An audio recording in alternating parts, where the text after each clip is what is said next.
The paradox of adversity, a favorite topic of mine.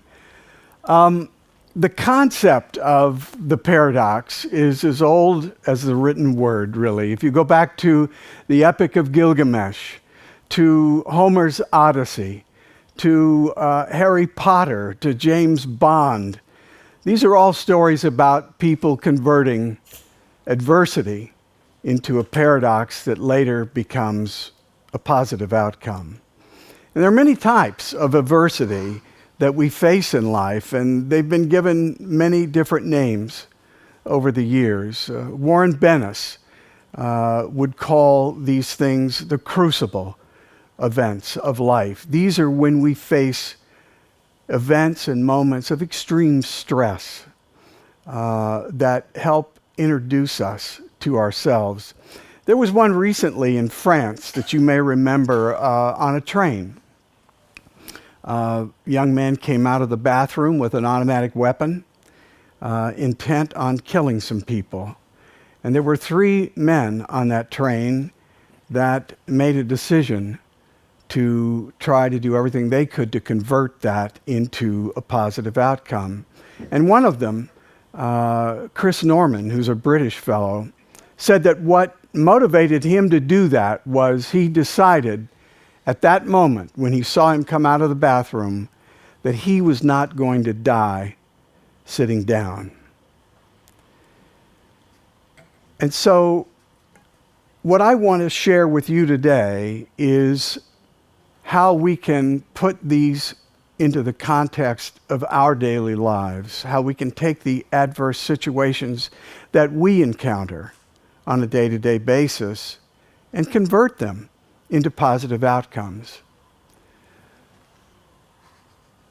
Adversity has always been something I think I had an interest in from a young age because I created so much of it in my own life.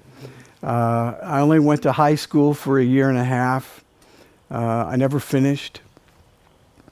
I got fired from my first real job at 16 for stealing $2, which I never forgot the shame that I felt from that. I surrounded myself with the wrong crowd. And I never realized that these adverse situations could be converted into a paradox that would deliver a positive outcome. And I wouldn't realize that until later on in my life when I encountered an adverse situation that was powerful enough that it almost ended my life. I was a junior consultant in one of the most respected consulting firms in the world. I was trying to make a name for myself. And I was surrounded by a lot of what I referred to at the time as Ivy League educated masters of the universe that brought out every insecurity in me that I had ever known. I wondered why they even hired me at this firm. But here I was. And then my moment came. The managing partner came into the firm, into my office one day and said, I want to tell you about a project that we have. And he described this really prestigious, very high-profile project. And he said, Pap, it's all yours. And Ron Jervis, who was the managing partner at the time, thought that what he was doing for me was giving me a tremendous opportunity to grow and to feel like I was really part of the firm. But once I realized the complexity of the project,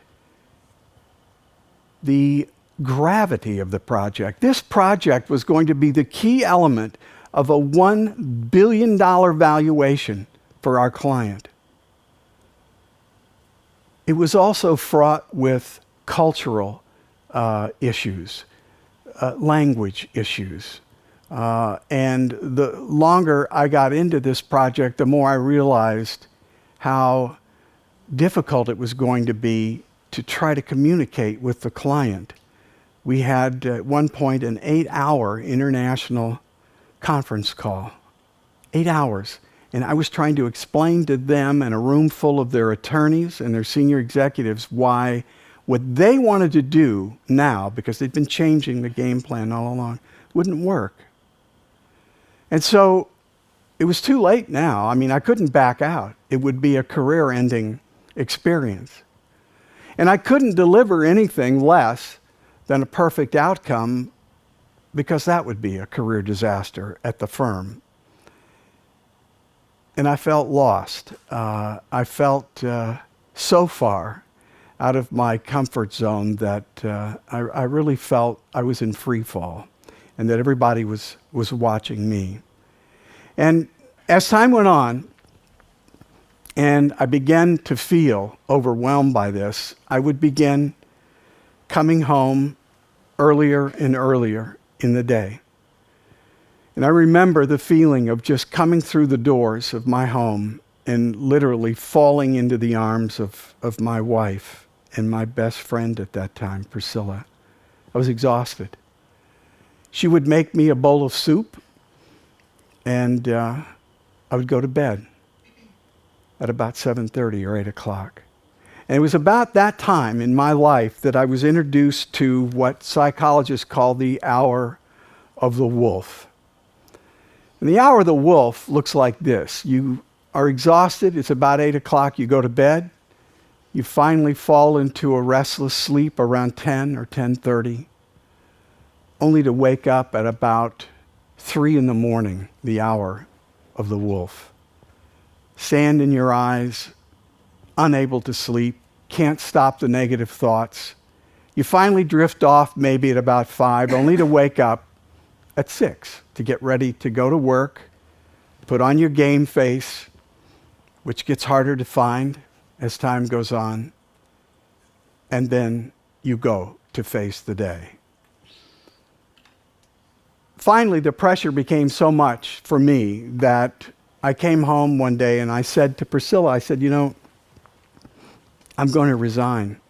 I can't take this any longer. I know that I'm going to fail, and I can't live with that thought. And she said, wait a minute. Before you do anything, go talk to Ron and see what he says. So I drove over to his house, and I said, Ron, I've got to quit. I can't do it. I cannot handle it. And he said, Pep, come on. I wouldn't have done this if I didn't know you could do it. You can do it. Now get back in the saddle. Get back in and fight for this thing.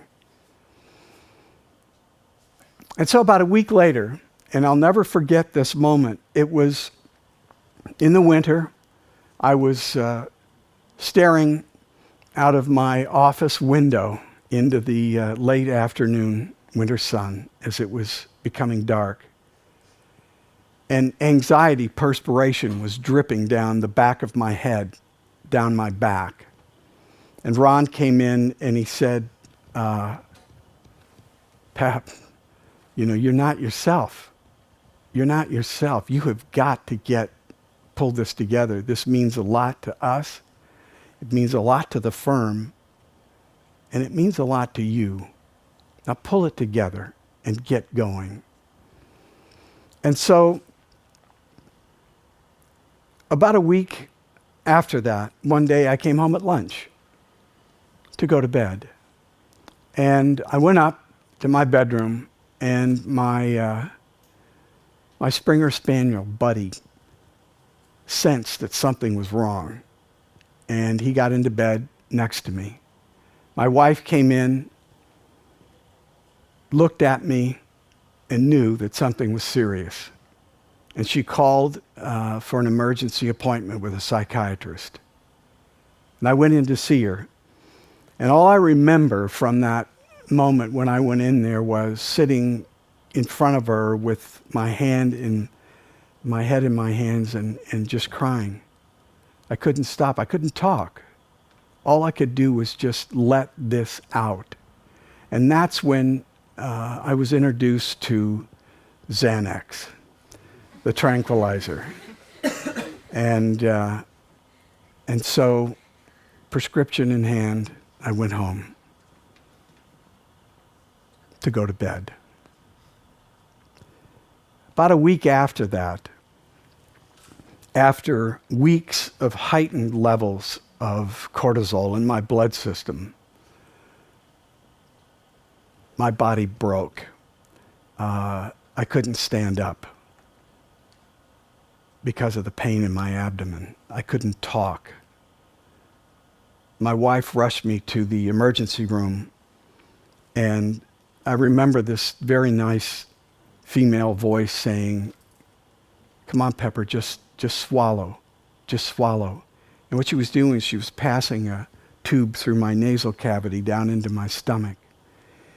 She put an IV in my left arm and gave me a very powerful muscle relaxant so that I could at least straighten my body out. And they wheeled me up to my room. And I remember the nurse came in later on in the afternoon. All I wanted was a powerful sleeping medication. That's all I wanted. I wanted to sleep. I wanted to get some rest, which I hadn't had for many weeks.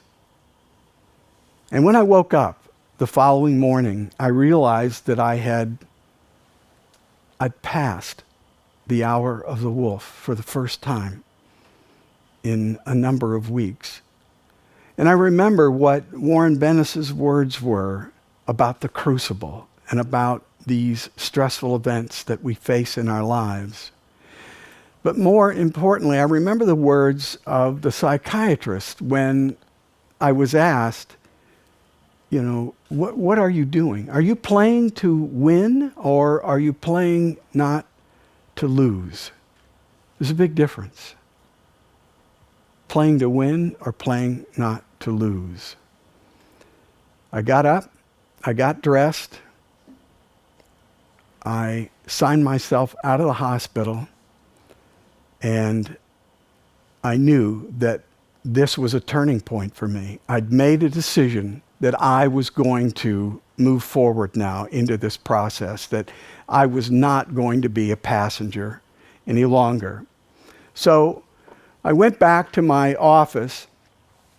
I made reservations to fly to the client site, which was something I'd been putting off for weeks because I dreaded having that meeting. So I got reservations, I called them and made the appointment, I planned for the meeting, I packed a suitcase, I went to the airport, and with every incremental act like that, I felt I was becoming a little bit stronger. I felt committed that I was not going to die sitting down. Now, to make a long story short, the project ended on time. It delivered more value to the client than they anticipated. In fact, we became such close friends after that that they gave me a memento of the whole event that I have in my office today. And I look at it every day I go in. But, what has this taught me? What did this experience teach me? Other than the value of having a caring, loving wife and a good friend. It taught me that life is more like a movie than it is a series of snapshots that are frozen in time. Because in adverse events, we tend to freeze those in time and define ourselves by that snapshot. But life isn't like that. It's a movie, and it's a movie that Joseph Campbell, the famous philosopher from Sarah Barnhart College, would call the hero's journey. And the funny thing about the hero's journey is that we are all the script writers of our own movie. We are the ones who write the scenes that decide when we are going to convert that adverse situation into a paradox and deliver a positive outcome. We are the ones who decide whether we will be the masters or the slaves of our circumstances and the events that surround us. Ron told me something else. He taught me something in this process about mentoring people through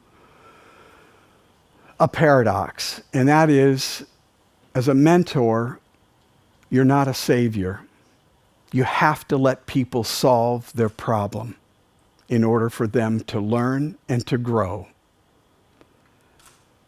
So one of the things that I've written about in my newspaper column and in my books, other than helping people find their own paradox opportunities in their life, is the opportunity to help others through their journey into a paradox, to help them through that and find the outcome that they need. And what I want to share with you now is a 60-second video of one of my grandchildren. The little boy that you see is my grandson, Owen, and the adult's voice that you hear is my son, whose name is Rise. And Owen is about to go on his first roller coaster ride. And so this, to me, is something that Owen, when he sees this 10, 15, 20 years from now, will remember this as his introduction to the first paradox.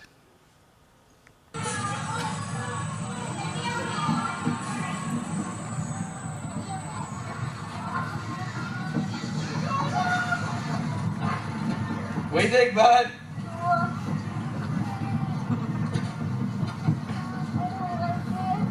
You what? Okay, hold on. You'll be okay.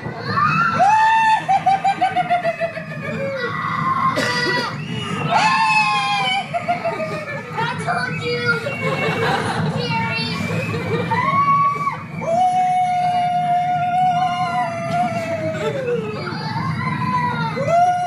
You're okay, buddy. You're okay. You're okay. It's almost over. I love it!